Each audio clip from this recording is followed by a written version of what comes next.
శిష్యులను తయారు చేయాలి. ఇది ఎవరి కాన్సెప్ట్? ఇది శిష్యులను తయారు చేయటం దేవుని ఉద్దేశం. ఎందుకంటే విశ్వాసే కాదు, సేవకుడే కాదు, ఎవరైనా సరే ఏదో ఒక రోజు మరణించక తప్పదు. యేసు ప్రభువు కాదు, నేను మీ మధ్య ఎంతో కాలం ఉండను, నేను మీ మధ్య కొద్ది కాలమే ఉంటాను, తర్వాత నేను మరణ తండ్రి దగ్గరికి వెళ్ళిపోతాను. తర్వాత మరి రాజ్యభారం ఎవరు మోయాలి అనే ఉద్దేశంతో దేవుడు ఏం చేశాడంటే 12 మంది నమ్మకమైన శిష్యులను ఏర్పాటు చేశాడు. ఆ 12 మంది ఎలాంటి వాళ్ళంటే యేసు ప్రభు కోసం, రాజ్య సంపాదన కోసం, పరలోక రాజ్య స్థాపన కోసం ప్రాణాలైనా ఇచ్చేస్తారు. ఈ 12 మంది కూడా అలాంటి వాళ్ళే. దేవుని యొక్క ఆ రాజ్య స్థాపన కోసం ప్రాణమైన ఇవ్వటానికి సిద్ధపడతారు ఈ 12 మంది. అలాంటి వాళ్ళు సెలెక్ట్ చేశాడు ఆయన. సామాన్యమైన మనుషులు కాదు వాళ్ళు, సోమరపోతులు కాదు వాళ్ళు. యేసు ప్రభు సెలెక్ట్ చేసిన వాళ్ళు ఎవరు? సోమరపోతులు కాదు, పనుల పట్ల బాధ్యత కలిగిన వాళ్ళు. పేతురు ఏం చేస్తున్నాడు? యేసు ప్రభు వెళ్ళేసరికి చేపలు వలగడుగుతున్నాడు, చేపలు పట్టాడు రాత్రి అంతా నిద్ర లేకుండా. అంటే తన పనిలో బిజీగా ఉన్నాడు. మత్తయ్య ఏం చేస్తున్నాడు? సుంకము వసూలు చేస్తున్నాడు, పన్ను వసూలు చేసే అధికారి. ఇలాగ రకరకాల పనులు. ఇప్పుడు యాకోబు, యోహాను, పేతురు అందరూ జాలర్లే. ఎవడు ఖాళీగా ఊరి మీద తిరిగేవాడు కాదు. ఊరి మీద తిరుగుతున్నా, ఎందుకంటే ఊరి మీద తిరుగుతున్నా నా సేవకు వచ్చాను యేసుప్రభు అనలేదు. పని చేసే వారిని దేవుడు పిలుచుకున్నాడు. దేవుడికి మహిమ కలుగును గాక. అంటే సోమరులు దేవునికి ఇష్టం ఉండదు, పని చేసేవారంటేనే ఆయనకి ఇష్టం. అందుకని పని చేసేవారిని సెలెక్ట్ చేసుకున్నాడు. అందులో కూడా 12 మంది ఎలాంటి వారంటే యేసు ప్రభు కోసం ప్రాణమైనా ఇవ్వడానికి సిద్ధపడేటువంటి గుంపు అది. అలాంటి గుంపుని దేవుడు 12 మందిని సెలెక్ట్ చేశాడు. యేసు ప్రభు ఉద్దేశం ఏంటంటే ఆయన వెళ్ళిన తర్వాత ఆ పని వీళ్ళు పూర్తి చేయాలి. అందుకోసమే ఫస్ట్ మెసేజ్ లో దేవుడు మనకు చెప్పిన సందేశం ఏంటంటే శిష్యులను తయారు చేయండి. ఆ ప్రకారమే మనము కూడా ప్రయత్నం చేస్తూ ఉన్నాం. మనం ముందుకు సాగుతూ ఉన్నాం. శిష్యులుగా మార్పు చెందాలని ప్రయత్నం చేస్తూ ఉన్నాం. శిష్యులుగా మార్చాలంటే ఒక రోజులో జరిగే పని కాదండి. శిష్యులుగా మారాలంటే ఒక రోజులో జరిగే పని కాదు. యేసు ప్రభువుతో పాటు 3.5 సంవత్సరాలు తర్ఫీదు ఇచ్చాడు దేవుడు వాళ్ళకి. శిష్యులు 12 మందికి కూడా 3.5 సంవత్సరాలు తర్ఫీదు ఇచ్చిన ఇస్కరియోతు పడిపోయాడు 12 మందిలో. అంటే పరిపూర్ణమైన శిష్యుడు కాలేకపోయాడు. శిష్యుడు అంటే ఒక్క రోజులో పుట్టుకొచ్చేవాడు కాదు, ఒక్క రోజులో పుట్టుకొచ్చేవాడు కాదు. క్రమక్రమంగా పరిపూర్ణత చెందుతాడు. ఎందుకంటే జీవితం అంటే ఆషామాషి కాదు కదా. భార్య ఉంటుంది, బిడ్డలు ఉంటారు, ఆర్థికపరమైన అవసరాలు ఉంటాయి, బంధువుల పరంగా, స్నేహితుల పరంగా, ఆరోగ్య పరంగా ఇలా నానా సమస్యలు వస్తాయి. వీటన్నిటినీ ఎదిరించుకుంటూ పరిపూర్ణతకు రావాలంటే అది సవాల్తో కూడిన విషయం అన్నమాట. కాబట్టి శిష్యులు పరిపూర్ణత చెందాలంటే ఫస్ట్ ఎన్నో పోరాటాలను పోరాడి ముందుకు రావాలి. అందులో 3.5 సంవత్సరాలు అద్భుతాలు, ఆశ్చర్యకార్యాలు చేసిన ఇస్కరియోతు యూదా తప్పిపోయాడు. శిష్యుల నుంచి సైడ్ అయిపోయాడు. శిష్యులు అంటే సామాన్య విషయము కాదు. ఇప్పుడు 14 మందిని మనం ఏర్పాటు చేస్తాం. ఈ 14 మందిలో కొంతమంది ఎక్స్ట్రాగా కొంతమందిని ఏర్పాటు చేస్తాం, 2-3 మరలా. ఎందుకని? వీళ్ళందరూ పరిపూర్ణమైన శిష్యులు రావాలంటే టైం పడుతుంది. ఏంటా టైము? పాస్టర్ గారు ఒకవేళ ఏది చెప్పినా, ఇప్పుడు తమ్ముడు సైమన్ విషయంలో చెప్పాం అంటే ఈ పాస్టర్ గారు చెప్పిన విషయం తప్ప ఇక అల్టిమేట్ మరొకటి ఏదో దృష్టిలో కనబడదు. ఇంకా అది ఎంత గొప్ప పని అంటే అవడమండి. దైవజనుడు ఏ పని అయితే తప్ప చెప్పాడో ఆ పని తప్ప ఇక ఏ పని మీద మనసు ఆగదు. అది పరిపూర్ణమైన శిష్యుడికి ఉండేటువంటి లక్షణం. గురువు చెప్పినదే వేదం తప్ప గురువు చెప్పిన దానిని పక్కన పెట్టి తనకు నచ్చింది ఎప్పుడు చూడ శిష్యుడు చెయ్యడు. ఎందుకంటే తనకు నచ్చింది తాను చేయడానికి వెనకాల ఏమీ లేదు, సమస్తాన్ని వదిలేసి వచ్చేస్తాడు. భార్యని, పిల్లల్ని, ఉద్యోగం, వ్యాపారాన్ని, మరి అతను సొంకపు గుర్తుదారుడు అయినటువంటి ఆ పన్నులు వసూలు చేసేటువంటి వర్తి వచ్చాడు కదా లేవి. ఉద్యోగం వదిలేశాడండి ఆయన.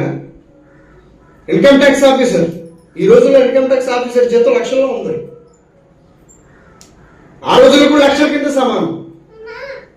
10 రూపాయలు వచ్చినా ఆ రోజుల్లో కూడా లక్షలతో సమానం. ఆ రోజుల్లో 10,000 పిల్లకి 10,000 కట్టడం అంటే 10 లక్షలతో సమానం ఆ రోజుల్లో. ఈ రోజుల్లో 10 లక్షలు. అలాగే ఎందుకు ఈ మాట నేను చెప్తున్నాడు సగపిల్లరా? ఉద్యోగాన్ని వదిలేశాడు మత్తి. పేతురు, యోహాను, యాకోబులు, ఆంద్రేయ వాళ్ళు కూడా వాళ్ళ వృత్తిని వదిలేశారు. చేపలు పెట్టే వృత్తిని వదిలేశారు. ఏమండి? సమస్తాన్ని వదిలేసి యేసుప్రభువును వెంబడించారు. జాగ్రత్త గుర్తుపెట్టుకోండి, అది పరిపూర్ణమైన శిష్యుడు అంటే. అంటే యేసు ప్రభు తప్ప, ఆయన మాట తప్ప, ఆయన మార్గము తప్ప ఇక ఏది కూడా వాళ్ళు డిస్టర్బ్ చేయదన్నమాట. అదే అల్టిమేట్ గా అదే ఫాలో అవుతారు వాళ్ళు. గాడిదని తీసుకొని రండి పసకా పండుగకి, పసకా పండుగ మేడలు సిద్ధం చేయండి, కట్టబడిన గాడితో తోలుకు రండి అని పోవడమే. ప్రభు కట్టబడిన గాడిద వాడు ఇస్తాడా? ఆ ఎదురు ప్రశ్న వేయలేదండి. నువ్వు వెళ్ళిన తర్వాత ఊరికి నుంచి అంతటి ప్రభు డబ్బులు ఇస్తానికి ఇది ఇస్తాడు, ఏమీ లేదు. ఆయన వెళ్ళమన్నాడు, వెళ్ళిపోవడమే. ఒక్కొక్క గ్రామానికి ఇద్దరిద్దరు చొప్పున ఆయన కంటే ముందుగా పంపించాడు. మిమ్మల్ని తోడేళ్ళ మధ్యకి పంపిస్తున్నాను, జాగ్రత్త కలిగి ప్రతి గ్రామంలో అడుగు పెట్టండి అన్నాడు. వెళ్ళమన్నాడు, వెళ్ళిపోయారు ఇద్దరిద్దరు అంతే. మళ్ళీ వేరే ఆప్షన్, వేరే మాట లేదు. సంగమం చాలా జాగ్రత్తగా గమనించండి. శిష్యుడు అంటే అర్థం ఏంటంటే దేవుని మాటని వేదంగా పాటిస్తాడు. ఇంకా ఆ దేవుని మాట తప్ప ఇక ఏది తన జీవితంలో ఇంపార్టెంట్ కాదు.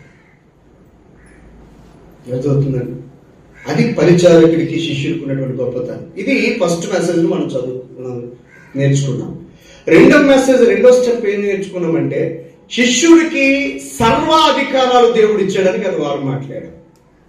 అంటే ఏంటి అధికారాలు? దురాత్మలను పారద్రోలే అధికారం, జబ్బులను నయం చేసే అధికారం, దేవుని వాక్యాన్ని శక్తితో బోధించే అధికారం దేవుడు శిష్యుడికి ఇచ్చాడు. ఈ మూడు అధికారాలు ఎవరికి ఉన్నాయి? మొదట యేసుప్రభువుకు ఉన్నాయి.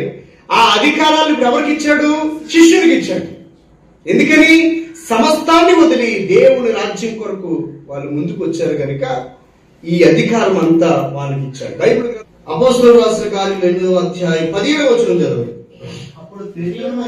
అప్పుడు పేతురు యోహాను వారి మీద చేతులుంచగా వారు పరిశుద్ధాత్మను పొందారు. అంటే పేతురు యోహాను కూడా కొద్దిమంది మీద చేతులు ఉంచారు. తలల మీద చేతులు వేస్తే పరిశుద్ధాత్మ వారు వాళ్ళ మీదకి వచ్చాడు. అంటే దేవుని ఆత్మతో వారు నింపబడ్డారు. దేవుని ఆత్మతో నింపబడ్డ వాడి జీవితంలో ఏం జరుగుతాయి? అద్భుతాలు జరుగుతాయి, ఆశ్చర్యకార్యాలు జరుగుతాయి, మిరాకల్స్ జరుగుతాయి. అయితే చూడండి, అక్కడ మీరు గమనించండి. అప్పుడు అపోస్తలుల చేతులు ఉంచడం వలన పరిశుద్ధాత్మ వారికి అనుగ్రహించబడుట చూచి వారి ఎదుట ద్రవ్యమనగా డబ్బు, పేతురు యోహానుల ఎదుట కొంత డబ్బు ఇచ్చి, నేను కూడా మీలాగే ఎవరి మీద అయితే చేతులు వేస్తానో వారు కూడా పరిశుద్ధాత్మను పొందేటట్లు ఈ అధికారము అండర్లైన్ చేయండి అన్నమాట. ఈ అధికారము నేను ఎవరి మీద అయితే చేతులు పెడతానో వాళ్ళకి పరిశుద్ధాత్మ యొక్క వరము వారికి కూడా వచ్చేటట్లుగా మీరెలా అధికారంతో అద్భుతం చేస్తున్నారు, నేను కూడా అలా అధికారంతో అద్భుతం చేసేటట్లు ఆ అధికారాన్ని నాకు కూడా ఇవ్వండి, నేను డబ్బులు ఇస్తున్నాను. అతనికి అర్థం కాని సంగతి ఏంటంటే వాళ్ళు డబ్బులే కాదు సమస్తాన్ని వదిలేశారండి. అది ఆస్తులు వదిలేశారు, అంతస్తులు వదిలేశారు, సమస్తాన్ని వదిలేసి వచ్చేసారు. ఇతనికి అర్థం అవ్వలేదు, డబ్బులే ఇతనికి పరమావధి. డబ్బు ఉంటే చాలు అనుకున్నాడు. డబ్బుతో కొండ మీద పోతున్నాడా రప్పించచ్చు అనుకున్నాడు. డబ్బుతో సమస్తాన్ని చేయొచ్చు. ఈ రోజు లోకం అంతా కూడా అలా కదా సాగుతుంది. డబ్బు ఉంటే ఏదైనా చేయొచ్చు అంటాడు. డబ్బు ఉంటే నువ్వు సంతోషాన్ని కొనగలవా? డబ్బుతో ఆనందాన్ని కొనగలవా? ఈ రోజున డబ్బున్న వాళ్ళు ఏడ్చిన సందర్భాలు మీకు నేను చూపించలేదా? ప్రపంచ కుబేరులో ఉన్న వాళ్ళు ఏడ్చిన సందర్భం మీరు చూసే ఉంటారు. డబ్బుతో సంతోషాన్ని కొనలేమండి. డబ్బుతో బిర్యానీ పొట్లం కొనుక్కోవచ్చు, డబ్బుతో నీకు నచ్చిన చీర కొనుక్కోవచ్చు, డబ్బుతో బంగారం కొనుక్కోవచ్చు, వెండి కొనుక్కోవచ్చు, కారు కొనుక్కోవచ్చు. కానీ గుండెలో సంతోషాన్ని డబ్బుతో నువ్వు కొనలేవు, ఆనందాన్ని డబ్బుతో కొనలేవు, మంచి నిద్ర డబ్బుతో కొనలేవు. నిద్ర మాత్రం వేసుకుంటే మళ్ళీ మాత్రం పట్టు వదిలేసరికి మళ్ళీ నిద్రపోతాం. మంచి నిద్ర డబ్బు వలన రాదు, సంతోషం డబ్బు వలన రాదు. పిల్లలు డబ్బు వలన పుట్టరు, డబ్బు వలన పిల్లలు పుట్టరు. డబ్బు వలన పిల్లలు పుట్టేసాం అంటే అందరికీ పుట్టేసారు. ఎంతమంది హాస్పిటల్ కార్యం ఉండట్లేదు. ఎంత డబ్బు ఖర్చు పెట్టి కొంతమందికి గర్భంలో రావట్లేదు. డబ్బుతో పిల్లలు పుట్టరు. ఏమండి? డబ్బుతో మనము ఆరోగ్యాన్ని కూడా కొనలేము. కరోనా టైంలో అర్థమైపోతే లేదా? డబ్బుతో ఆరోగ్యాన్ని కూడా కొనలేమండి. కొంతవరకు చేసుకోగలం అంతే. శృతి మించిపోతే నీ డబ్బు ఎంతున్నా అక్కడ దాకా ఎందుకు? బెస్ట్ ఎగ్జాంపుల్ మీకు ఎన్నోసార్లు చెప్తున్నాను. ముఖేష్ అంబానీ వాళ్ళ కొడుకు అనంత్ అంబానీకి ఒక జబ్బు ఉందని చెప్పాను. ఆయనకున్న డబ్బు ప్రపంచంలో భారతదేశంలో ఎవరి దగ్గర లేదు. కానీ ఆ డబ్బుతో వ్యాధిని పోగొట్టగలిగాడా? డబ్బుంటే ఏదైనా సాధించవచ్చు అనేది సాతాను ఆలోచన. చేతిలో చిల్లుగా లేకపోయినా నేను సాధించగలను అని అనుకునేవాడు దేవుని సంబంధికుడు. దావీదు ఏమన్నాడు? గొలియాతు, నేను బాలుడినే కావచ్చు, నేను కుర్రవాడినే కావచ్చు కాక, కానీ నేను వచ్చేది నా బలాన్ని బట్టి రాలేదు, నేను వచ్చేది నా శక్తిని బట్టి రాలేదు, నేను వచ్చేది ఒడిసిలో తిప్పేటువంటి నాకున్నటువంటి నేర్పరితనాన్ని బట్టి రాలా. జీవము కలిగిన యెహోవా తోడు నీ మీదకి యుద్ధానికి వస్తున్నాను అన్నాడు. అది దావీదుకున్న బలం దేవుడు. ధనం మీద కాకుండా దేవుడి మీద ఎప్పుడైతే నువ్వు ఆధారపడటం నేర్చుకుంటావో ఆ క్షణమే ఉద్యోగాన్ని పక్కన పెడతావు, వ్యాపారాన్ని పక్కన పెడతావు, ఆస్తుపాస్తులు పక్కన పెడతావు, ఆదివారం ఆరాధన అంటే పరుగులెత్తుకొని పరిగెట్టి వస్తావు. ఎందుకంటే దేవుడి మీద ఆధారపడటం నేర్చుకున్నవాడు దేవుని వదిలిపెట్టి ఉండలేడు. డబ్బే పరమావధిగా వెళ్తున్నవాడు ఎవరినివ్వండి, ఎంత దూరం వెళ్తా వెళ్ళవండి, చివరికి మళ్ళీ దేవుడి దగ్గరికి రావాల్సిందే. ఎందుకంటే ఆ డబ్బు సమస్త అవసరాలు తీర్చదు. ఆ సత్యం వాడికి తర్వాత అర్థమవుద్ది. ఈ లోపు ఎంతో జీవితాన్ని కోల్పోతాడు వాడు. దేవుడి కోసం కొద్ది గొప్ప భక్తి చేయకపోతే పరలోకి వెళ్ళిన తర్వాత మనకి సరైనటువంటి బహుమానం ఉండదండి. ఎంతో కొంత భక్తి కనబడాలి ఇక్కడ మనకి, ఎంతో కొంత కష్టపడాలి, ఎంతో కొంత ప్రార్థనలు ఎక్కువగా చేయాలా, ధర్మకార్యాలు చేయాలా, స్వార్థ చేయాలా, కొద్దిమందినైనా దేవుని కొరకు రక్షించగలగాల, ఆయన కొరకు నువ్వు జీవించగలగాల. అదే అక్కడ నీకు సాక్ష్యాన్ని ఇస్తుంది పరలోకంలో. కొద్ది భక్తి అయిన భూమి మీద చేయకపోతే నువ్వు ఎప్పుడు చచ్చిపోతావు తెలియదు. కాబట్టి ఉన్న టైంలో నువ్వు భక్తిని చేయకపోతే పరలోకంకి వెళ్ళిన తర్వాత దేవుడిని ఎలా మెచ్చుకోవాలి, ఏం చేసావో మెచ్చుకోవాలి. కాబట్టి గమనించిన సముద్రులారా, ఫస్ట్ సందేశం ఏంటంటే మనం శిష్యులం అవ్వాలి. రెండవ సందేశం ఏంటంటే శిష్యుడికి సర్వాధికారము దేవుడు ఇచ్చాడు ఫ్రీగా, ఉచితంగా. ఈ రోజున మనం చెప్పేటువంటి సందేశం యూట్యూబ్ లో పెడుతున్నాను, ఫ్రీగా పెడుతున్నాను. వాస్తవానికి ఇలాంటి మెసేజ్లు డబ్బులు ఇచ్చి మనం ఇవ్వాలి. కొన్ని అద్భుతమైన బైబిల్లో అద్భుతమైన మెసేజ్లు ఉంటాయండి. అంటే పరలోక సంబంధమైన మర్మాలు ఓపెన్ అయిపోయేటువంటి అద్భుతమైన మెసేజ్లు ఉంటాయి. జీవితాన్ని కట్టేటువంటి అద్భుతమైన సూక్తులు బయటకు వెళ్తూ ఉంటాయి. కుటుంబ సంసార జీవితంలో, కుటుంబ జీవితంలో, బిడ్డల జీవితంలో, కుటుంబ సమస్యలు, కోర్టుల సమస్యలు, ఇలాంటి రకరకాల సమస్యలకి గొప్ప మార్గం ఇక్కడ చూపించబడుతుంది. కాబట్టి 1000 లక్షల రూపాయలు ఇచ్చినా సరే అలాంటి విషయాలు 1000 రూపాయలు, లక్షల రూపాయలు ఇస్తేనే చెప్పాలి. నిజమండి. మీకు ఒక చిన్న తలనొప్పి వచ్చిందంటే నువ్వు వెళ్ళి డబ్బులు ఇస్తే తప్ప డాక్టర్ నీకు ట్రీట్మెంట్ చేయడు. కానీ సేవకుడు అలా కాదండి. నువ్వు డబ్బులు ఇచ్చినా ఇవ్వకపోయినా సేవకుడు ప్రార్థన చేస్తాడు. అర్థమవుతుందండి. అక్కడ దాకా నీ కడుపును పుట్టిన కూతురే పండగకి చీర కట్టకపోతే ఒప్పుకోదు, తల్లి మీద కోపపడుతుంది. తన అవసరం తీర్చకపోతే తల్లి మీద కోపపడుతుంది. కానీ సేవకుడు ఎప్పుడు కూడా లాభాన్ని కూరుకోడు. అవసరమైతే తాను కరిగిపోవడానికైనా ప్రయత్నం చేస్తాడు. శిష్యుడు కూడా అదే మనసు కలిగి ఉండాలి. లాభాన్ని కోరుకోకూడదు. మనం వాడు ఇస్తే వాడు దీవించబడతాడు, ఎక్కకపోతాడు కర్మ. మనం ఏం చేయలేము. వాడు ఇవ్వడం వల్లే మనం పోషించబడతామని కరెక్ట్ కదా. నువ్వు ఉద్యోగం చేస్తున్నావు, వ్యాపారం చేస్తున్నారు, చిన్న చిన్న చేతి పనులు చేస్తున్నారు. నీ పైన యజమాని ఇస్తే నువ్వు పోషించబడతావు అనుకోవద్దు ఎప్పుడు. దయచేసి బైబిల్ గ్రంథంలో, సామెతల గ్రంథంలో రాశాడు, కూలివాని కూలిని ఎవడైతే బిగబడతాడో, నువ్వు పని చేసిన తర్వాత నీ పనిని ఎవడైనా బిగబెట్టి దాచుకున్నాడంటే, కూలిని ఇవ్వకుండా దాచుకున్నాడంటే ఆ ఇంటి మీదకి శాపం వస్తుంది అన్నాడు దేవుడు. అంటే వాడికి కూలి ఇవ్వకపోవడం వాడికి శాపం.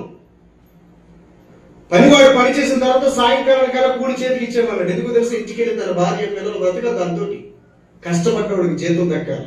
అలా దక్కకుండా యజమానుడు గారు బిగించాడంటే కనుక 1000 రూపాయలు ఇవ్వాల్సి దగ్గర 700 ఇచ్చి వెళ్ళిపోమన్నాడంటే కనుక ఆ ఇంటికి ఆ 300 ద్వారా శాపం ఎంటర్ అయిపోతుంది. బైబిల్ చెప్తున్న సత్యం ఇది. తెలియక ఎంతో మంది అలాంటి శాపాలు పడుతున్నారు. బైబిల్ చదివినోడికి తెలుస్తుంది ఆ శాపానికి కారణం ఏంటి తెలుసుకొని కష్టపడ్డవాడు జీతం కష్టపడ్డవాడికి ఇచ్చేస్తాడు బైబిల్ తెలిసినోడైతే. ఎందుకంటే శాపాన్ని తెచ్చుకోలేడు. బైబిల్ చదవకపోవడం వల్ల, వాడికి తెలియకపోవడం వల్ల ఆ శాపాన్ని పొందుకుంటున్నారు ఈ లోకంలో ఈరోజు. ఎందుకు ఈ మాట చెప్తున్నాడంటే ఇంత వాల్యుబుల్ వర్డ్స్ ఫ్రీగా ఇవ్వన్నాడు ఆయన. ఇలాంటి వాల్యుబుల్ సందేశాలు మందిరంలో, సమాజంలో, యూట్యూబ్ ద్వారా, మీడియా ద్వారా సమాజానికి పంపించమన్నాడండి. నేను ఒక విషయం మీకు చెప్పాలంటే ఎంత ప్రార్థన చేస్తాం తెలుసా? ఒక విషయం మీకు చెప్పాలంటే ప్రార్థన చేసి బైబిల్ బాగా చదివి ఆ వాక్యానికి ఈ వాక్యానికి కరెక్ట్ గా కోయిన్సిడెంట్ అవుతుందో లేదో చూసుకొని ఈ సందర్భం ఏంటి ఆ సందర్భం ఏంటి తెలుసుకొని తప్పుడు ఎక్కడైనా తప్పుడు పోదు బయలుదేరిపోతున్నాడు భయపడి ఒళ్ళు దగ్గరెట్టుకొని జాగ్రత్త పడి సందేశాన్ని సిద్ధం చేసి ప్రార్థన చేసి ఆయన పాదాల దగ్గర కూర్చొని సందేశాన్ని సిద్ధం చేస్తే ఏ విధంగా రుసుము దగ్గర డబ్బులు ఏ విధంగా చెల్లించకుండా ఫ్రీగా మీకు వాక్యాన్ని ప్రకటిస్తున్నాను. ఎంత కష్టపడి సేవకుడు. వాస్తవానికి దానికి మీరు ఫీజులు కట్టాలి మంచి మంచి సందేశాలు వినాలంటే. కానీ యేసయ్య అన్నాడు, నేను మీకు ఉచితంగా ఇచ్చాను జ్ఞానాన్ని, ఉచితంగానే ప్రకటించాను అన్నాడు. మరి మా పోషణ అది నేను చూసుకుంటాను అన్నాడు. కాబట్టి ఎంత గొప్ప వర్తమానమైన సమాజానికి ఉచితంగానే దేవుడు ఇమ్మన్నాడు. అది క్రైస్తవు దేవుడికి ఉన్నటువంటి గొప్ప మనసు. దేవుని స్తోత్రం చెప్పండి. ఇక్కడ వీడు డబ్బు పెట్టావారని అడిగాడు. తర్వాత చదువుతాడు అధికారం నాకు ఇమ్మని అడిగాడు. అప్పుడు ఏమై వచ్చాడు అంటాడు, అందుకు పేతురు అంటున్నాడు, నువ్వు డబ్బు ఇచ్చి దేవుని వరాన్ని సంపాదించుకుందని తలచుకుంటున్నావా? నీ వెండి నీతో కూడా నశించునుగాక. డబ్బుతో దేవుని వరాన్ని కొనాలనుకుంటున్నావా? డబ్బుతో నువ్వు శిష్యులు అయిపోతాం అనుకున్నావా? అలాగైతే ఏ రోజు పిలాతులు అంటారు శిష్యులు అయిపోతారు. యేసుప్రభుకి యేసుప్రభుని సిలువేసినటువంటి పిలాతు, సిలువకు అప్పగించినటువంటి పిలాతు, యేసుప్రభుని కొట్టించినటువంటి హేరోదు డబ్బు పెట్టి దేవుని అలాంటి శక్తి వస్తుందని ఆలోచిస్తారు కదా. డబ్బు యేసుప్రభుకి. డబ్బుతో దేవుని శక్తి రాదండి. దేవుని శక్తి నీ మీదకి రావాలంటే, నీ ప్రార్థన దేవుడు వినాలంటే, నీ జీవితంలో అద్భుతాలు జరగాలంటే, పరిశుద్ధాత్మ దేవుడు నీలోనికి రావాలంటే నీలో ఉండవలసింది ఏంటంటే హృదయ శుద్ధి ఉండాలి. హృదయ శుద్ధి ఉండాలి. భక్తి జీవితం నీలో ఉన్నప్పుడు, పాప క్షమాపణను పొందుకున్నప్పుడు, పాపాలను ప్రక్షాళనను పొందుకున్నప్పుడు ఉచితంగానే ఆ మహాశక్తిని దేవుడు నీకు అనుగ్రహిస్తాడు. నీవు ఎవరి మీద ఆధారపడాలా? డబ్బు మీద కాకుండా దేవుని మీద ఆధారపడాలి. అందుకని పేతురు యోహానులు అన్నారు, ఈ డబ్బు వలన దేవుని వరాన్ని సంపాదించుకోలేవయ్యా. ఆయన ఏమన్నాడు తెలిసి కింద 21 అన్నాడు, నీ హృదయం దేవుని ఎదుట సరైంది.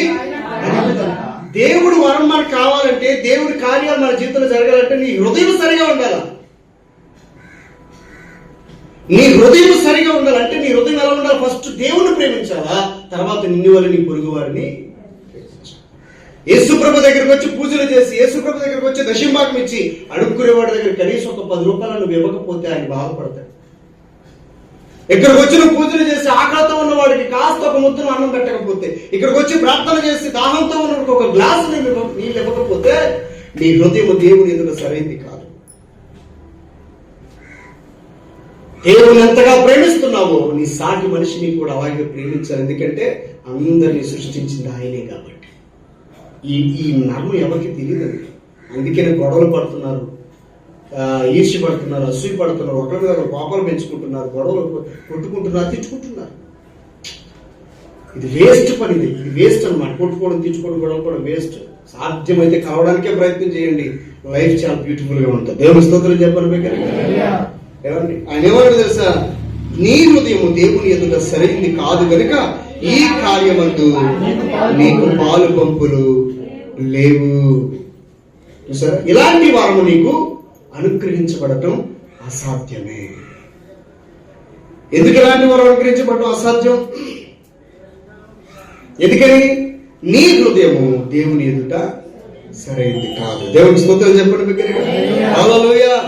కాబట్టి దేవుడు మనకి ఇచ్చేటువంటి అధికారాలు అవి డబ్బుతో వచ్చేది కాదండి. దేవుడు ఉచితంగా మనకి ఇచ్చేది. దేవుడికి మహిమ కలుగును గాక. హల్లెలూయా. మొదటిగా నీవు సందేశంలో మనం నేర్చుకున్నాం, మనం శిష్యులుగా మార్చబడాలి. రెండవది, శిష్యుడికి ఏముంటదట? సర్వ అధికారము దేవుడు నీకు ఇస్తున్నాడు. ఇప్పుడు ఫైనల్ గా నేను చెప్పేది ఏంటంటే, ఈ సర్వ అధికారాలు దేవుడు ఎందుకు ఇస్తున్నాడు? సర్వాధికారాలు దేవుడు ఎందుకు ఇస్తున్నాడు అంటే ఆయన రాజ్యాన్ని స్థాపించడానికి. దేవుడికి మహిమ కలుగును గాక. ఆయన రాజ్యాన్ని స్థాపించడానికి సర్వాధికారాలు ఇస్తున్నాడు ఆయన. డబ్బు సంపాదించడానికి కాదు, ఆస్తులు సంపాదించడానికి కాదు, అంతస్తులు సంపాదించడానికి కాదు. అలాగే దేవుని శక్తిని దుర్వినియోగపరుచుకొని ఆస్తులు పోగేసుకుని పాస్టర్లు అందరూ పోయారు. దేవుని అడ్డం పెట్టి ఆస్తులు సంపాదించుకున్న సేవకులు, దేవుని సేవను అడ్డం పెట్టి, విశ్వాసులను అడ్డం పెట్టి, విశ్వాసులను మోసం చేసి, రక్తం పీల్చినట్టుగా దగ్గర నుంచి డబ్బును పీల్చి లగ్జరీ లైఫ్ అనుభవించే సేవకులు పోయారు, ఎప్పుడో చచ్చారు. అనుభవించడానికి కూడా లేరు, సంపాదించినంత అనుభవించడానికి లేరు. ఆ డబ్బు తర్వాత ట్రస్ట్ పరంగా ఎవరొకరు అనుభవిస్తూ వచ్చారు. ఎందుకు ఈ మాట చెప్తున్నాడు సహోదరులు? వాడి సేవకుడైనా, వాడి విశ్వాసైన ఎవరైనా సరే దేవుడిచ్చిన శక్తితో వ్యాపారం చేయకూడదు. నీ ఉద్దేశం ఏమై ఉండాలంటే, దేవుడు నీకు స్వస్థత వరం ఇచ్చాడు, దేవుడు నీకు ప్రవచన వరం ఇచ్చాడు. కొంతమంది చూడండి, అప్పుడప్పుడు ఒక్కొక్కసారి జాన్ డేవిడ్ చెప్తూ ఉంటాడు, అనే నా కలలో ఒక దర్శనం కనబడింది, అది జరుగుతుందేమో అని అనుకుంటున్నాను, దేవుడు నాకు చూపించాడు. ఆడ చూపించడానికి జరిగే 2-3. అంటే కొంతమందికి ప్రవచన వరం ఉంటుంది, దర్శన వరం ఉంటుంది, అంటే జరగబోతున్నది ముందుగానే చెప్తాడు దేవుడు సంఘంలో. కొంతమందికి ఒకరు ప్రార్థన చేస్తే అద్భుతం జరుగుతుంది, ఒకరు జరగబోయేదాన్ని చూస్తారు, ప్రవచిస్తూ ఉంటారు, ఒకరు అద్భుతమైన సందేశం చెప్తారు. పరిచారకులు పెట్టినటువంటి మన 14 మందిలో అందరూ అద్భుతంగా వాక్యం చెప్పేవారు ఉన్నారు. అందరూ మన వాక్యం చెప్పలేరు, అందరూ ప్రార్థన చేయలేరు బాగా, అందరూ వాక్యం చెప్పలేరు బాగా, ప్రవచనాలు అందరూ చూడలేరు. ఒక్కొక్కరికి ఒక్కొక్క వరాన్ని దేవుడు ఇస్తాడు. అందుకని శరీరంలో ఏ భాగాన్ని కూడా తక్కువగా చూడకూడదు, సంఘంలో ఏ ఒక్కరిని తక్కువగా చూడకూడదు. శరీరంలో ఏ భాగాన్ని అయితే నువ్వు తక్కువ అంచనా వేస్తావో దానికే దేవుడు ఎక్కువ ఘనత ఇచ్చాడని రాయబడింది. శరీరంలో చిన్న అవయమైనటువంటి కంటికి మహాఘనతని ఇచ్చాడు దేవుడు. కాబట్టి ఎవరిని ఎప్పుడు తక్కువ అంచనా, నీ శరీరంలో చిన్న అవయమైన కంటినే ఆయన ఘనపరిస్తే దేహమంతటికి దీపం కన్నా అన్నాడే, మరి అలాంటిది ఎవరిని తక్కువ అంచనా వేస్తాం మనం? సహోదరులు గమనించండి, దేవుడు మనకి ఇచ్చిన సర్వాధికారాలు ఎందుకంటే సువార్తను ప్రకటించి నశించిపోతున్న ప్రజలను కాపాడాలి. అది ముగింపుగానే చెప్తున్న మాట. నేను చదివించిన మూలవాక్యం ఎందుకంటే నశించిపోతున్న దానిని వెదికి రక్షించడానికి ఎవరు వచ్చారట? మనుష్య కుమారుడిగా దేవుడే వచ్చాడు. ఆయన వచ్చి ఆయన పని పూర్తి చేసి మనకు అప్పచెప్పాడు. ఇప్పుడు మనం ఏం చేయాలంటే నశించిపోతున్న ప్రజలను, గత వారం మీకు చెప్పాను, మరి ఆ వారం నుంచి వారం వరకు ఎంతమందికి మీరు సువార్తను ప్రకటించారు? అప్పుడే స్టీఫెన్ స్టార్ట్ చేశాడు. ఒకటి బలిగట్టంలో ఒక ఆత్మ దగ్గరికి వెళ్ళారు, భార్య భర్తలు ఇద్దరు వెళ్ళారు, ఒక మనిషి దగ్గరికి వెళ్ళారు. అక్కడికి వెళ్ళి నాకు ఫోన్ చేశారు, ప్రార్థన చేయించాడు. ఒకవేళ దేవుని చిత్తం అయితే ఆ మనిషి మారితే దేవుడు నమ్ముకుంటాడు. ఈ వారంలో మీరు ఎవరి దగ్గరికైనా వెళ్ళారా? రోగుల దగ్గరికి ఎవరినైనా పరామర్శించారా? ఎవరికైనా ప్రార్థన చేశారా? నా ఫోన్ అవ్వకపోతే మీరు ప్రార్థన చేశారా? పాస్టర్ గారు చెప్పుకుంటూ వెళ్ళిపోతారు, మన పని మందే, ఆయన పని ఆయనదే అన్నట్టు ఉంటే నువ్వు ఎప్పటికీ దీవించబడవు. నేను మరలా చెప్తున్నాను, ఆత్మను సంపాదించడానికి కాస్త టైం పెట్టుకోండి. మీరు స్వార్థను సంపాదించడానికి టైం కేటాయించండి. నేను చెప్పాను కదా, అది ఉద్యోగంలో స్వార్థ ప్రకటించవచ్చు ఈజీగా. ఆటో మీద వెళ్తున్నప్పుడు, బస్సు మీద వెళ్తున్నప్పుడు, విమానంలో వెళ్తున్నప్పుడు. పనిపిల్ల సువార్త చేసింది. పౌలు శీలలో జైలులో సువార్త ప్రకటించారు. సమరయ స్త్రీ బావి దగ్గర నుండి సువార్త ప్రకటించింది. నీళ్లు పట్టుకోవడానికి వచ్చి సత్యాన్ని తెలుసుకుని ఊరంతా మార్చింది. అలాంటి వారి మీద దృష్టి పెడతాడు దేవుడు. చాలా జాగ్రత్తగా గమనించండి సహోదరులారా, నేను ముగింపుకు వస్తా ఉన్నాను, సమయం అయిపోయింది. గమనించండి, దేవుని ప్రజలను కాపాడటమే దేవుని ఉద్దేశం. నశించిపోతున్న జనాంగాన్ని కాపాడటమే దేవుని యొక్క ఉద్దేశమై ఉంది. ఇప్పుడు ఈ యెహోవా సేవకుడైన మోషే మృతి పొందినట్టు చనిపోయాడు. అంటే నాయకుడు చనిపోయాడు. నేను ఎందుకు చెప్తున్నాను? పాస్టరే కాదు, విశ్వాసే కాదు, భూమి మీద ఉన్న ఏ మనిషిని ఏదో ఒక టైంలో చనిపోవాలా. ఒక్క మనిషితో రాజ్యం కట్టబడదు, ఒక మనిషితో సంఘం కట్టబడదు. దానికి అనేక మంది సహకారం కావాలి. 5,000 ముడిస్తేనే పిడికి, సంఘం అంతా కలిస్తేనే దేవుని పని పరిగెడతాం. ఇందులో ఒక్కడు వెనకడుగు వేసిన దేవుని పనిని పాడు చేస్తున్నట్లు లెక్క. వాడి మీదకి భయంకరమైన శాపం వస్తుంది. వాడి విశ్వాసైనా సేవకుడైనా సరే భయంకరమైన శాపం వస్తుంది. యెహోవా సేవకుడైన మోషే మృతి పొందిన తర్వాత యెహోవా నూను కుమారుడును మోషేకి పరిచారకుడు. ఎవరితను? మోషే ఎవరికి పరిచారకుడు? ఫస్ట్ అధ్యాయం రాశాడు కదా, యెహోవా సేవకుడైన మోషే. అంటే మోషే ఎవరికి సేవకుడు? యెహోవాకి సేవకుడు. ఇప్పుడు యెహోషువ ఎవరికి సేవకుడు? మోషేకి పరిచారకుడు. అంటే సేవకుడికి సహకారిగా ఉన్నాడు. ఇప్పుడు ఈ 14 మంది మీరు కూడా సేవకుడికి సహకారులుగా మిమ్మల్ని చేశారు దేవుడు. గమనించండి, మీరు ఎలాంటి వాళ్ళు ఈ యెహోషువను గమనిస్తే మీకు అర్థమైపోతుంది మీరు ఎంత శక్తివంతులు. ఇప్పుడు యెహోషువకి ఇచ్చిన తర్వాత పరిచారకుడు యెహోషువతో దేవుడు ఎలాగంటున్నాడు? ఏమంటున్నాడు? నా సేవకుడైన మోషే మృతి చెందాడు, కాబట్టి నీవు లేచి నీవు ఈ జనులంతా కూడా యోర్దాను దాటి నేను ఇశ్రాయేలుకి ఇచ్చుతున్న దేశానికి వెళ్ళండి అంటే ఇప్పుడు దాకా సంఘ బాధ్యత మీ పాస్టర్ గారు నడిపించారు. ఇప్పుడు ఆయన చనిపోయాడు, ఇప్పుడు నడిపించవలసిన బాధ్యత యెహోషువ నీదే. పరిచారకుడి యొక్క గొప్పతనం చూడండి. సంఘమంతటిని నడిపించవలసిన బాధ్యత మీదే. నశించిపోతున్న జనాంగాన్ని కాపాడవలసిన బాధ్యత మీదే. అందుకే సువార్తను ఎప్పుడు తక్కువ చేయకండి సంఘంలో. మాక్సిమం 99% ప్రయత్నం చేయండి. ఎవరో ఒకరిని కాపాడడానికి, రక్షించడానికి, మందిరాన్ని తీసుకురావడానికి ప్రయత్నం చేయండి. ఆ ఫలం నా వల్ల కాకపోవచ్చు, దేవుని దగ్గర నుంచి నీకు ఫలం వస్తుంది. ఎవరిని వదలవద్దు. అవకాశం వచ్చిన అందరినీ లాగండి, అగ్నిలోని లాగేట్టు లాగండి అన్నాడు దేవుడు యోధా పత్రికలో. నశించిపోతున్న జనాంగాన్ని ఇక్కడ యెహోషువ చెప్తున్నాడు, ఇదిగో ఈ ప్రజలను ఎలాగ వదిలేస్తే వాళ్ళు ఏమైపోతారు? నాశనం అయిపోతారు నాయకుడు లేకపోతే. కాబట్టి నాయకుడు ఉండాలి. ఆ నాయకుడు కూడా ఎలాంటి వాడు అంటే పరిచారకుడినే దేవుడు నాయకుడు చేశాడు. ఎందుకు చేశాడంటే పరిచారకుడు హృదయం, యెహోషువ హృదయం దేవుని ఎదుట పరిశుద్ధమైనదిగా ఉంది. దేవుని ఎదుట హృదయం సరైనదిగా ఉంది. యజమానుడిని ఎంతగా నమ్మకంగా యజమానుడి దగ్గర ఉన్నాడో చూశాడు. నమ్మకత్వాన్ని చూశాడు దేవుడు. మోషే నమ్మకస్తుడే. మోషే దేవుని ఇల్లంతటా మోషే నమ్మకస్తుడు అయితే మోషే విషయంలో యెహోషువ నమ్మకస్తుడు. ఎక్కడ పరిచర్య విషయంలో మాత్రం ఎక్కడ డోకా లేకుండా చేశాడు మోషే. దేవుడు యెహోషువను సెలెక్ట్ చేశాడు. నిన్ను ముట్టినవాడు ఆయన ముట్టినట్టే లెక్క, నిన్ను తిట్టినవాడు ఆయన తిట్టినట్టే లెక్క, నిన్ను కొట్టినవాడు ఆయన కొట్టినట్టే లెక్క. కాబట్టి యెహోషువతో చెప్తున్నాడు, శిష్యుడైన యెహోషువతో చెప్తున్నాడు, నిన్ను ముట్టినవాడు ఏ మనుషుడు నీ ఎదుట నిలవలేడు. నేను మోషేకి ఎలాగైతే తోడై ఉన్నానో, యాజ్ ఎ సేవకుడుగా నాకు నా దేవుడు ఎలా తోడై ఉన్నాడో నీకు కూడా దేవుడు అలాగే తోడై ఉంటాడని చెప్పాడు ఇక్కడ. అది శిష్యుడికున్న గొప్పతనం. ఎందుకు ఇచ్చాడు అంత గొప్పతనం? కాళ్ళు వేసుకుని కూర్చోడం కాదు, వెనక సైన్యాన్ని నడిపించవలసిన బాధ్యత అతనికి ఉంది. ఈ రోజున దేవుడు మీకు పరిచారకులు శిష్యులకు ఎందుకు బాధ్యత ఇస్తున్నాడంటే సంఘాన్ని సంఘాన్ని నడిపించవలసిన బాధ్యత, నశించిపోతున్న జనాంగాన్ని కాపాడవలసిన బాధ్యత మీ మీద ఉంది. దానికోసం మీకు ఏం కావాలి? శక్తి కావాలి. ఆ శక్తి నేను మీకు ఉచితంగా ఇస్తానన్నాడు. రోగాలు పోతాయి, దెయ్యాలు పోతాయి.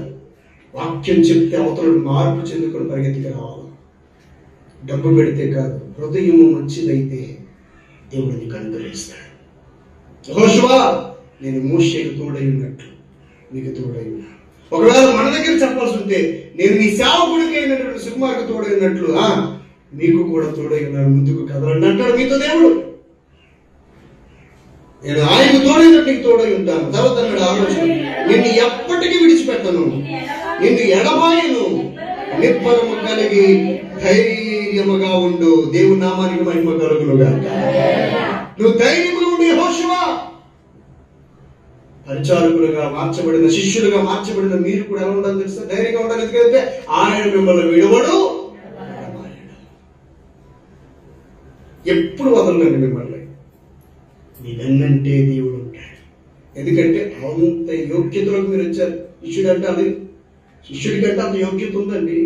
శిష్యుడు వెనకాలే దేవుడి యొక్క శక్తి ఉంటుంది. ఒక్కొక్కసారి మీరు ఏదైనా శపిస్తే ఆ శాపాలు కూడా తగులుతాయండి. ఎందుకంటే మీరు ఎవరిని శపించకండి దయచేసి.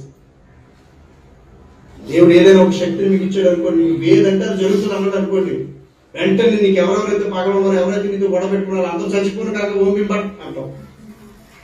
దేవుడిచ్చిన శక్తిని ఎలా వాడుకోకూడదు. దేవుడిచ్చిన శక్తిని లోక కళ్యాణం కోసం వాడాలి. నశించిపోతున్న జనాంగాన్ని కాపాడదని మీరు వాడాలి.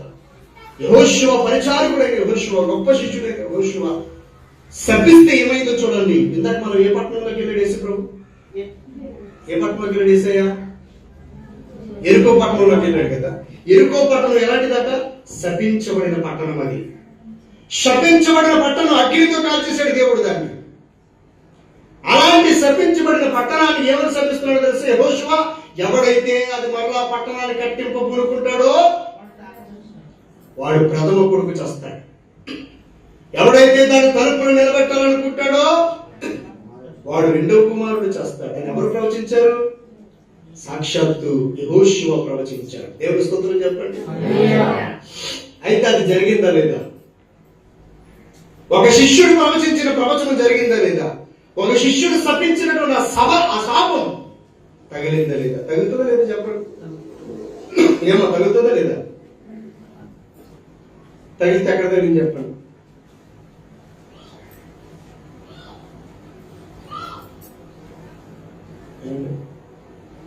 శిష్యుడు అంటే సామాన్యుడు. ఎందుకని? అతను శపిస్తే శాపం జరుగుతుంది.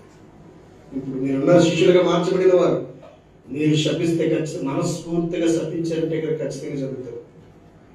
అందుకని దేవుడు ఎవరిని శపించలేదు. యెహోషువ శపించాడు ఆ పట్టణాన్ని. అది మరలా కట్టబడకూడదు అని అనుకోండి. దేవుడు శపించిన పట్టణం మరలా కట్టబడకూడదు అనుకోండి. మొదటి రాజుల గ్రంథం 16వ అధ్యాయం 34 చూడండి. మొదటి రాజుల గ్రంథం 16:34 చదవన్నమాట.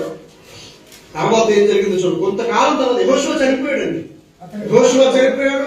ఆ తర్వాత అనేక మంది కాలేబు చనిపోయాడు. చాలా మంది చనిపోయారు. కొన్ని సంవత్సరాల తర్వాత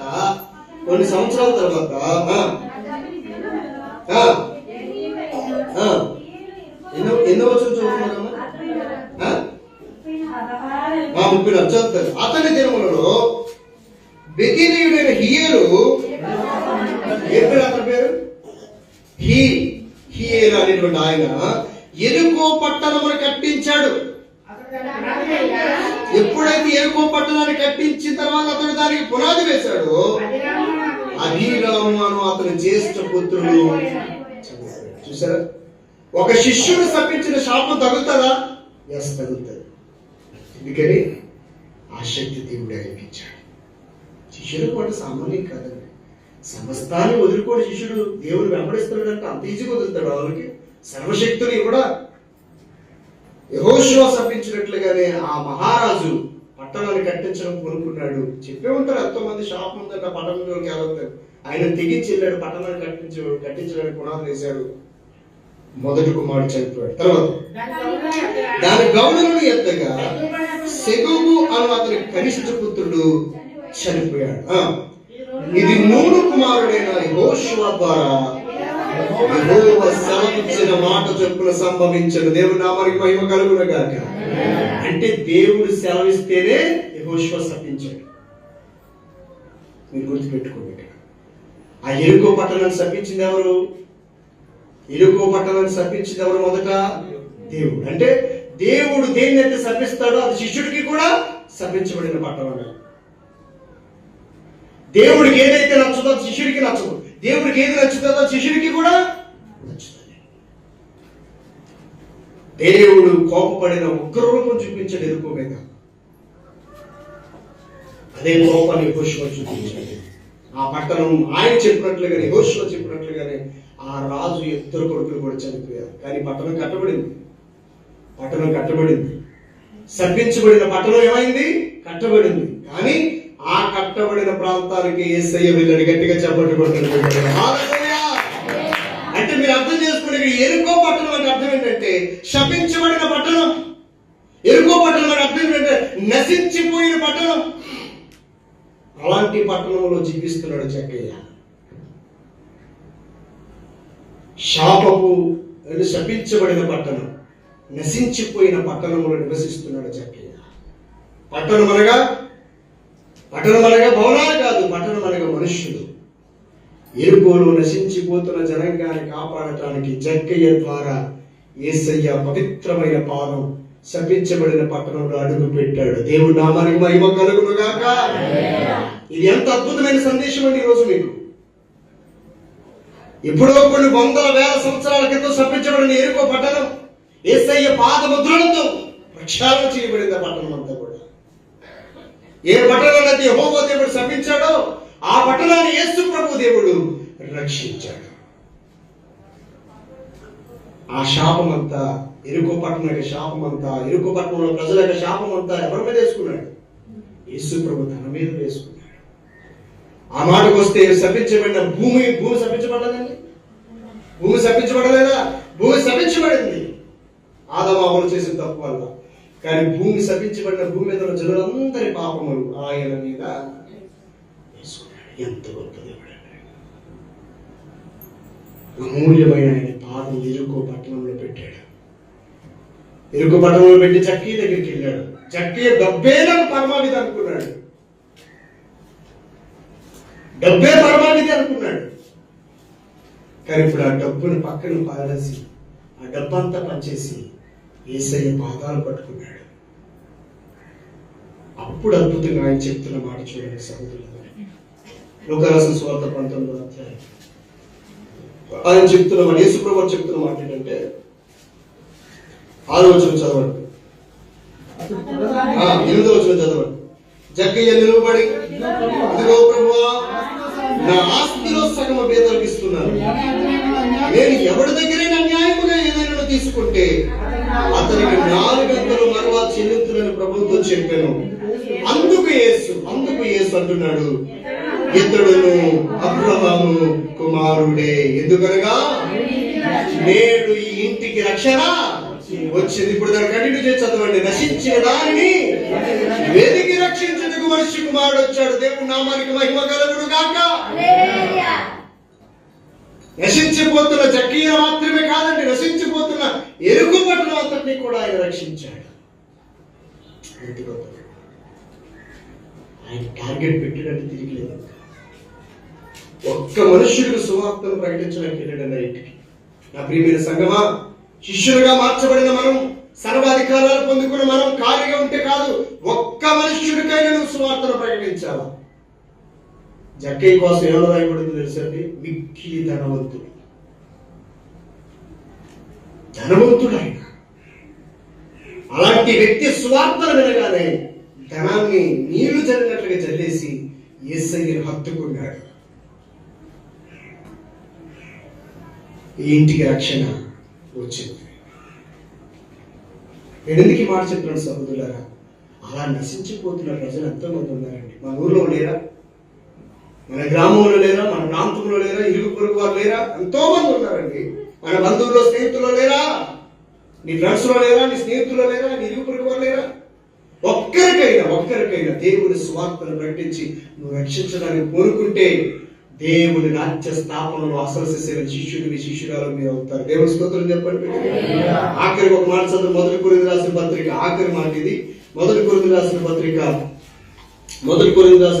9వ అధ్యాయం.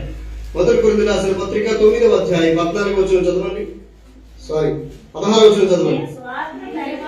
నేను సువార్తను ప్రకటించుచున్నాను, నాకు అతిశయ కారణము లేదు. సువార్తను ప్రకటింపవలసిన భారము నా మీద మోపబడి ఉన్నది. అయ్యో, నేను సువార్తను ప్రకటించకపోతే నాకు శ్రమ. అయ్యో, ఆ ఫీలింగ్ మనలో ఉందా సంఘటనలారా?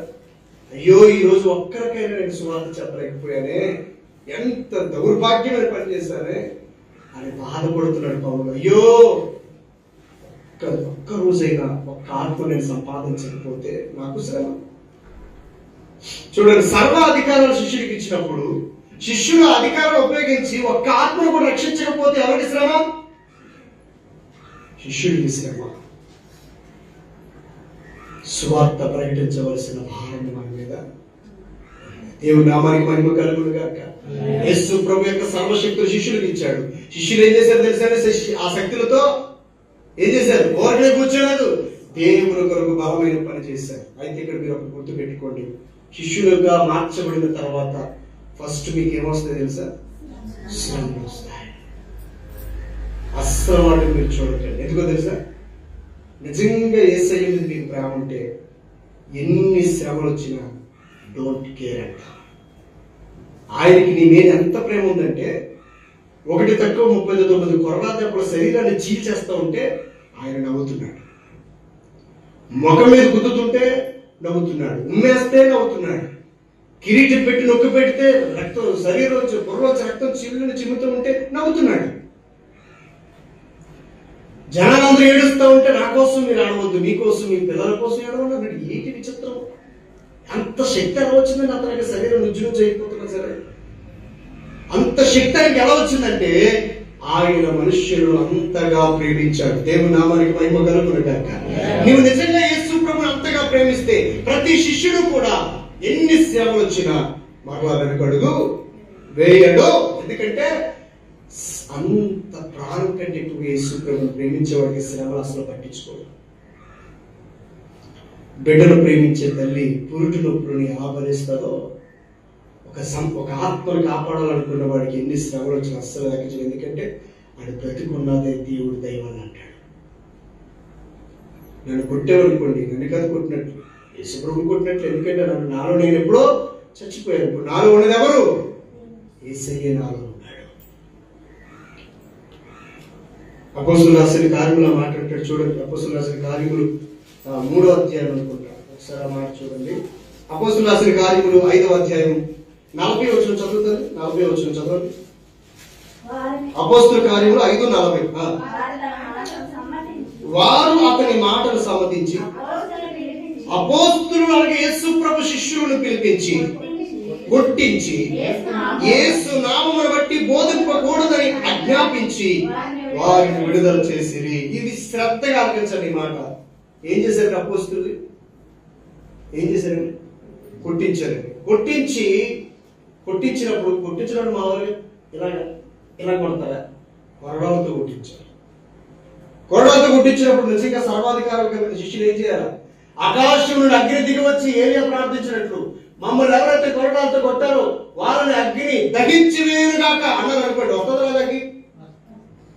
100% ఖచ్చితంగా వచ్చి అగ్గిని వాళ్ళని దహిస్తాం. కానీ ఎందుకన్నది తెలుసా? కొట్టిన వాళ్ళు కూడా మారాలి అనుకున్నాడు యేసు ప్రభువు.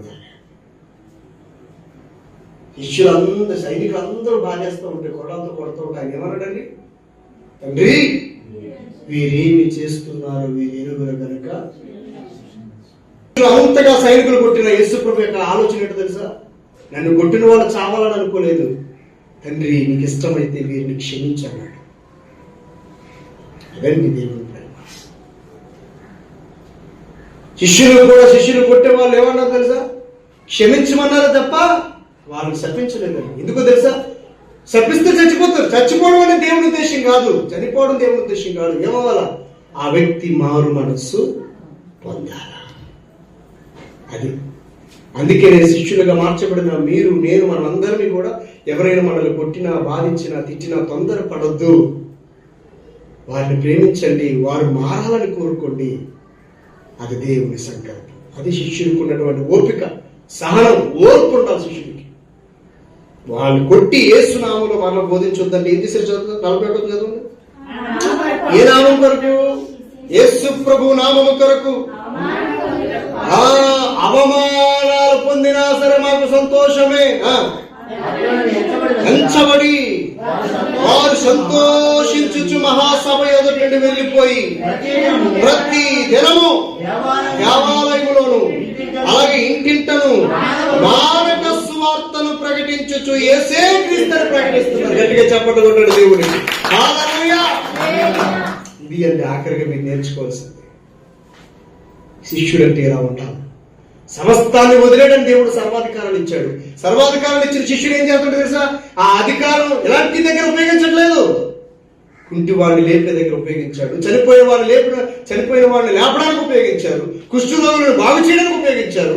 కానీ ఒక మనిషిని చంపడానికి ఉపయోగించలేదండి. మనిషిని రక్షించడానికే ఉపయోగించే శక్తులను గుర్తుపెట్టుకోండి. ఏ మనిషి అయితే తన దగ్గర ఉన్న దేవుని శక్తిని దుర్వినియోగపరిచి వ్యాపార లాభం కోసం కానీ, ధన సముపార్జన కోసం కానీ, ఏ సేవకుడైనా సరే దేవుడు స్వస్థత వరకు ఒక సేవకుడికి ఇచ్చాడంటే అతను ప్రార్థన చేసిన ఆయిల్ బాటిల్ 1000 రూపాయలు కాస్ట్ పెట్టాడు అనుకోండి. ఆ ఆయిల్ కాస్త స్వస్థతలు వస్తున్నాయి, 1000 రూపాయలు కాస్ట్ పెట్టాడు అనుకోండి. దేవుడు తక్షణమే ఉగ్రుడు అవుతాడు. సంపాదన కోసం కాదు ఆయన నీకు ఇచ్చిన వరం. ఆత్మలను రక్షించాలి. ఆత్మ విలువ నీకు తెలుసా?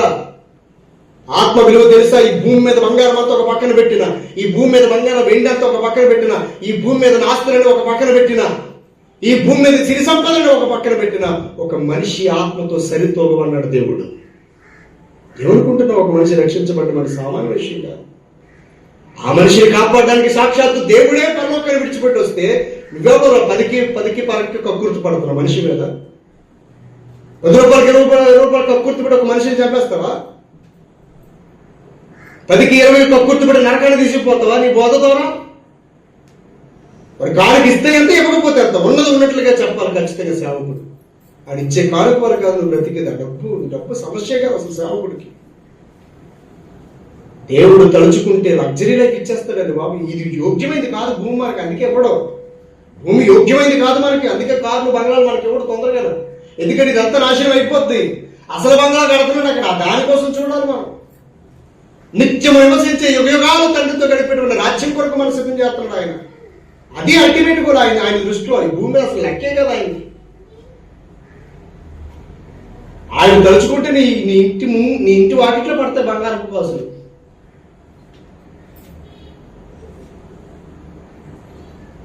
సహోదరులు గమనించండి, సంపాదన కాదండి మనకు కావాల్సింది. ఏంటో తెలుసా? శిష్యులకు ఉండవలసిన మెయిన్ రోల్ ఏంటో తెలుసు? ఆత్మల సంపాదన. ప్రతి క్షణం ఆయన ఏం చేశారండి? ప్రతిరోజు సువార్తన చేస్తున్నారు. కొడితే సంతోషిస్తున్నారు, కొడితే సంతోషపడుతున్నారండి. ఎందుకని? ఆ కొట్టునోడు ఖచ్చితంగా మారుతాడు. ఇప్పుడు చూడండి, యేసు ప్రభుని పొడిచినోడు మారాడా లేదా? చెప్పండి మీరు చెప్పండి. యేసు ప్రభుని పొడిచినోడు మారాడా లేదా? మారాడు. ఈయన నిజముగా దైవ కుమారుడు అన్నాడు. యేసు ప్రభుని నరకడానికి బలతో కత్తులతో వచ్చిన సైనికులు మారాడా లేదా? మనుకోరే వాడు చెవి తెగ నరికేస్తే ఆ చెవిని మళ్ళీ యేసు ప్రభు అతికిస్తే మారాడా లేదా? యేసు ప్రభుని చంపాలని వచ్చినోడు మారిపోయాడు. యేసు ప్రభుని బలితో పొడిచినోడు మారిపోయాడు. ఆ యేసు ప్రభు చెప్పిన మాటకి సిలువేసిన శిష్యులందరూ అక్కడ సైనికులందరూ మారిపోయారు. బరబ్బా సైతము మారిపోయాడు. బందిపోటు దొంగ బరబ్బా మారిపోయాడు. ఇంకొక అద్భుత విషయం చెప్పంటారా? పిలాతుకి హేరోదుకి అసలు పడదు గొడవలు, అద్దరికి చక్రవర్తులిద్దరికి. కానీ యేసు ప్రభు సిలువేసే క్రమంలో వాళ్ళిద్దరూ స్నేహితులైపోయారు. వేషాన్ని కొట్టేసి ఇద్దరు రాజుల మధ్య సమాధానాన్ని ఏర్పాటు చేశాడు యేసు. సహోదరులే, దేవుని మనసు అర్థం చేసుకోండి. ఇచ్చిన అధికారం దుర్వినియోగం చేయకూడదు. దేవుడు సహించాడు. నీకు ఇచ్చిన సర్వాధికారాలు ఒక మనిషిని కాపాడడానికి. ఒక చక్కని పాటలు పాడుతున్నాడు తమ్ముడు, అంత అద్భుతమైన పాటలు పాడుతూ ఉంటే అతని మనసులో ఉన్న ఆలోచన చెప్పమంటారా? దేవుడు ఇచ్చిన తలంత ఏంటి? మంచి గాయకుడు. కానీ ఆ కుర్రడు మనసులో ఉన్న తలం పెడితే తెలుసా? నేను బాగా పాడితే ఆ అమ్మాయిని ఎలాగైనా ఫ్లాట్ చేస్తా. ఇంటర్నల్గా ఉన్న ఆలోచన. అరే, దేవుడు బంగారం లాంటి స్వరం ఇచ్చి దేవుని పాటలు పాడరని చెప్తే ఒక అమ్మాయి కోసం నువ్వు దేవుని పాట పాడి అమ్మాయిని ఫ్లడ్ చేయడానికి నువ్వు ఆలోచన చేస్తున్నావు అంటే దేవుడు ఇచ్చిన తలంతును బట్టి దేవుడు ఊరుకుంటాడంటారా? ఒక అమ్మాయి అద్భుతంగా పాట పాడుతుంది, పాట పాడుతూ స్టేజ్ మీద వచ్చి చక్కగా పాట పాడుతుంది, అబ్బాయిని చూసి పాడుతుంది అనుకోండి. ఆ పాట ఆ అబ్బాయిని సోదరులో తెచ్చడానికి పాడుతుంది అనుకోండి. పాడే దేవుని పాటే. ఇంత చక్కగా పాడుతున్న అమ్మాయి నాకు నా భార్య అయితే ఎంత బాగుంటుందని అనుకో. భార్య అంటే పర్వాలేదు, భార్య అంటే చేసుకుంటాడు కాబట్టి లవర్లుగా ఊహించుకున్నాడు అనుకోండి. ఇంత చక్కని పాటలు పాడే అమ్మాయి నా లవర్ అయితే ఎంత బాగుంది అనుకున్నాడు అనుకోండి. ఈ అమ్మాయి కూడా అదే ఉద్దేశంతో పాడుతుంది అనుకోండి. దేవుడు వరం ఇచ్చిన దేవుడు ఊరుకుంటాడా?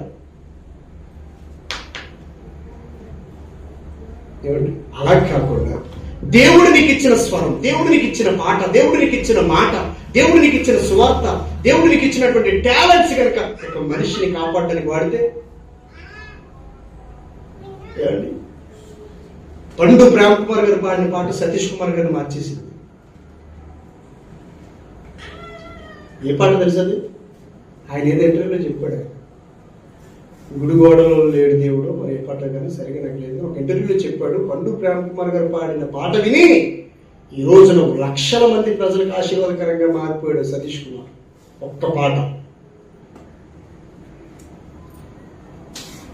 పౌలు శీల ఒక్క పాట పాడితే జైలు అధికారి మారిపోయాడు. అంటండి దేవుడు దేవుడిచ్చిన టాలెంట్ ఉపయోగించడం అంటే అది దేవుడిచ్చిన తలంతులు అలా వాడాలి. జాగ్రత్త గమనించండి. గొప్పగా పాటలు పాడేవారు, గొప్పగా వాయిద్యాలు వాయించేవారు, గొప్పగా వాక్యం చెప్పేవారు శోధనలో పడడానికి 100% అవకాశం ఉంది. 100%. అందుకని ఎప్పుడు ఒక వ్యక్తిని చూడకండి.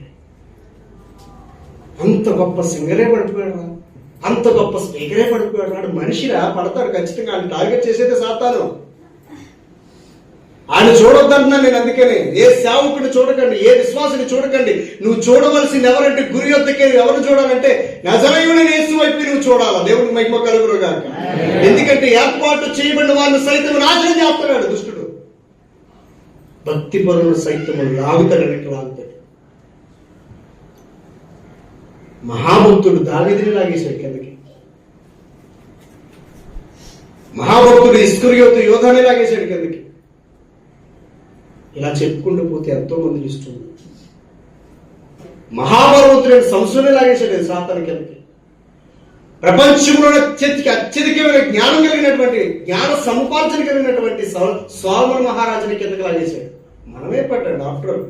ఈరోజు చదివింది రేపు గుర్తుండదు మనకి. సొలొమోను జ్ఞానం అలాగే కాదు. ప్రపంచంలో నలుదిక్కులు ఏ సమస్య ఉన్నా మనకి తెలియదు లేదు.